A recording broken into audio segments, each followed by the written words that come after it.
Chicago. It's an honor to be a part of this moment. Derrick, congratulations. You represent what it means to be a Chicago Bull. Thank you for leading in this city. Thank you for giving everything you had. And thank you for inspiring the next generation. Once a Bull, always. Once a Bull, always a Bull. Derrick Rose showed the world how a true legend steps away from the game, calmly, proudly, and on his own terms, as his jersey was lifted into the rafters where it belongs. There was no drama and no begging for applause, only respect that was earned and returned. It was a farewell done the right way. Chicago didn't just celebrate a player, it honored an entire era. Even as snow fell and freezing temperatures wrapped the city, fans still lined up outside the United Center just to catch a glimpse of the man who once carried their hopes on his shoulders. That alone said everything. This wasn't hype, it was love. Inside the arena, Rose sat alongside Joakim Noah, Luol Deng, and Taj Gibson, the old guard who shared the grind with him. There were no forced speeches or fake smiles, just real memories, quiet pride, and genuine emotion. The moment felt controlled, honest, and deeply personal, exactly how a sports retirement should look, especially in a city like Chicago. Chicago, number one, Derrick Rose.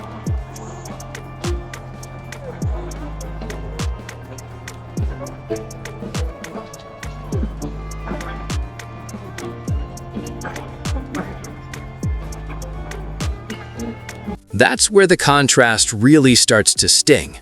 While Chicago is closing a chapter with dignity, Los Angeles feels stuck, flipping the same page over and over. One legend walked away at 38, understanding that his body and the game had reached a natural stopping point. The other is still pushing at 41, trying to convince everyone that nothing has changed. To be clear, no one is denying LeBron James's greatness. He dominated the league for 2 decades, and the points, rings, and records are permanent. That legacy is secure. But the question people are quietly asking now is different. At what point does longevity stop being legendary and start feeling uncomfortable? LeBron is making $52 million this season. $52 million for a 41-year-old who can no longer carry a team night after night, no matter how much the highlights try to suggest otherwise. The effort is still there, but the impact isn't what it once was, and fans can feel that shift. What made Derrick Rose's moment resonate so deeply was his awareness. He knew when to step aside. He didn't cling to the crown or force the moment. He placed it down himself, with class. That's why the cheers felt genuine. Now, the league is watching 2 very different paths unfold. One man exiting with grace, the other refusing to let go. And the longer it continues, the louder the debate becomes. While Rose retires as a hero, LeBron... Not that many jerseys retired in the Chicago stadium. Like, this is not just a jersey retirement. You got a lot of arenas where jerseys get retired, and there's somebody, you be like, who is that? And not the Chicago Bulls arena. It ain't that many. It's about 4 or 5 up there. And so this is huge that we after Jordan, you know, in that era, that we get another player, you know, in this new era. Jersey retired. Man, D Rose, you're him. Derrick Rose's ceremony felt different because it was real. It was unmistakably a Chicago moment. He spoke about being a vessel for the city, not a brand or a headline. He wasn't chasing stats or squeezing the last dollar out of the Bulls. He knew when it was time to step away, and there's dignity in that awareness. LeBron, on the other hand, seems to have missed that memo. Playing alongside his son is a cool father-son moment for a few minutes, but when that moment costs $52 million and leaves the team stuck in the middle of the standings, it starts to feel less inspirational and more self-centered. Chicago's decision to retire Rose's jersey said everything about timing and respect. They waited. They didn't rush to honor him while he was bouncing around the league as a bench player. They waited until he was at peace with his body and his career, and that patience mattered. LeBron is doing the opposite. He's treating the league like a personal piggy bank, occupying a roster spot, consuming a massive portion of the salary cap, and sucking up all the oxygen in the room. Meanwhile, Bulls fans stayed in their seats long after the final buzzer just to watch Rose cry because he felt like one of them. LeBron has always been a global brand, which isn't inherently wrong, but brands don't feel loyalty, they maximize profit. And that's what this looks like now. A cash grab, an ego move, and a refusal to accept that the King James era is firmly in the rearview mirror. Most legends eventually shift roles, take smaller contracts, mentor, and guide the next generation. LeBron is still acting like the league revolves around him, while Rose sits comfortably beside his former teammates with a legacy that's fully intact. The double standard is impossible to ignore. If Derrick Rose had tried to hang on until 41, hobbling around while making $50 million, the media would have torn him apart. But because it's LeBron, we're supposed to be grateful just to watch him jog back on defense. And even that defense has been optional at best. Roaming is just a polite way of saying he's camping in the paint hunting for a highlight block while his man knocks down open shots. He missed opening night for the first time in his career. And while the numbers look fine on paper, the You started to play golf now. It's your 23rd shoe. Yeah. You're on the Forever King Tour. These things seem to have some sort of commonality. Are you hinting something at us? No, I'm not.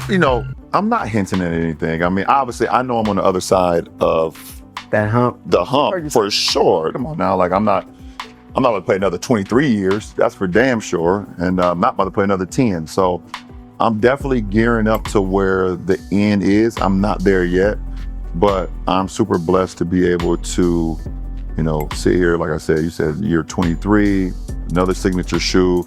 I done picked up golf. Listen, guys, every time I pick up something new does not mean retirement. It's like, oh, I seen him with chopsticks. Oh, he's retiring. Oh, I seen him wear a t-shirt that's too big. Oh, retirement. Oh, he picked up golf, retirement. It's like, it's just something I want to do. It's just a little hobby. But retirement is coming. It is coming. Derrick Rose didn't have a marketing rollout for his farewell. No brand activation, no carefully managed narrative. He played until his body said no, and then he stepped away quietly. That authenticity is why the respect for him feels so heavy. LeBron, by contrast, is doing the opposite. He's so focused on controlling his legacy that he's slowly undermining it. Every extra season makes the conversation colder. Every opt-in changes how people remember him. Instead of being the player who dominated the 2000s and 2010s, he's starting to look like the guy who drained the Lakers in his 40s.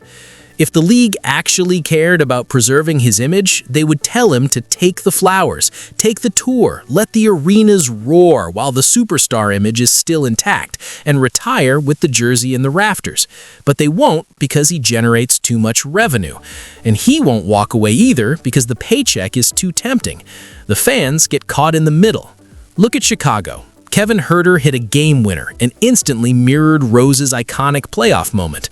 That wasn't planned or staged, it was instinct, legacy living inside the next generation. Ask yourself honestly, in 10 years, will players recreate LeBron moments, or will they just joke about contracts, cap space, and chasing one last payday? Rose thanked his mother, his brothers, and the fans. He spoke like someone who understood he was part of something bigger. He called himself a vessel. LeBron operates like a CEO, strategic, calculated, always optimizing. That's the difference. One is a basketball player people will miss. The other feels like a corporate entity we're waiting to see log off. The contrast couldn't be clearer. Bulls players wore Rose shirts in warm-ups, and fans stayed late chanting MVP until their voices cracked. It wasn't nostalgia, it was gratitude. LeBron, on the other hand, is asking fans to celebrate something that isn't there anymore, forcing us to watch a 41-year-old chase moments his body can no longer consistently own. I was going to keep playing. And I know a lot of experts told you guys what I said, but I'm here now speaking for myself. In that moment, I'm asking myself if I can still play without cheating the game. Can I give everything to the game still? Truth is, I've been asking myself this question at the end of the season for a couple years now. I just never openly talked about it. I don't care how many more points I score or what I can or cannot do on the floor. The real question for me is, can I play without cheating this game? The day I can't give the game everything on the floor is the day I'll be done. Lucky for you guys, that day. What makes it worse is how hard the media works to protect LeBron's image. They'll replay one dunk from the first quarter on loop and pretend he's still 25, while quietly ignoring the minus numbers, the blown rotations, and the wide-open layups that happen because he doesn't bother getting back on defense. The disconnect is wild. If any other player in the league was making $52 million to play selective defense and pick their moments, they'd be roasted publicly. No mercy, no excuses. But LeBron gets a lifetime pass because of his resume in Cleveland and Miami. That history shields everything. The sciatica storyline was just the opening chapter, setting the tone for a season built on managed minutes, managed effort, and managed expectations. This isn't a basketball player grinding through a season. It's a managed asset being carefully preserved. And while that asset keeps losing value on the court, the price tag never drops. That's the problem. The Lakers are stuck. They signed the extension, committed, and now they're locked in, sleeping in the bed they made while LeBron takes up all the blankets. Derrick Rose talked about a vibration between himself and the city, a real connection, a shared energy. LeBron has a vibration. You're not only the MVP, Pooh. You're the people's champ. You're the people's champ. Rose's journey ended with gratitude, tears, and a city saying thank you for everything you gave us. LeBron's chapter, by contrast, is closing under a cloud of frustration, with a fan base ready to move forward but stuck waiting. The energy couldn't be more different. It's time to stop pretending. The image no longer matches the reality. The defense isn't there. The effort comes and goes, and the paycheck has become a punchline. If LeBron genuinely cared about the Lakers as an organization, there are two options: take a massive pay cut and mentor the next generation, or step away and let the team reset. But that's not what's happening. He's holding on until every last dollar is extracted, not because the team needs him, but because the contract allows it. That choice shapes how this era will be remembered. Derrick Rose will forever be a Chicago legend. That's locked in. The love, the respect, the authenticity, it's permanent. LeBron, right now, feels less like a legend and more like an expensive problem the Lakers can't solve until he decides he's done. That's the real tragedy. One legend knew when to walk away and preserved everything people loved about him. The other is stretching the moment so long that it's souring the memory. One exit felt earned. The other feels forced. History does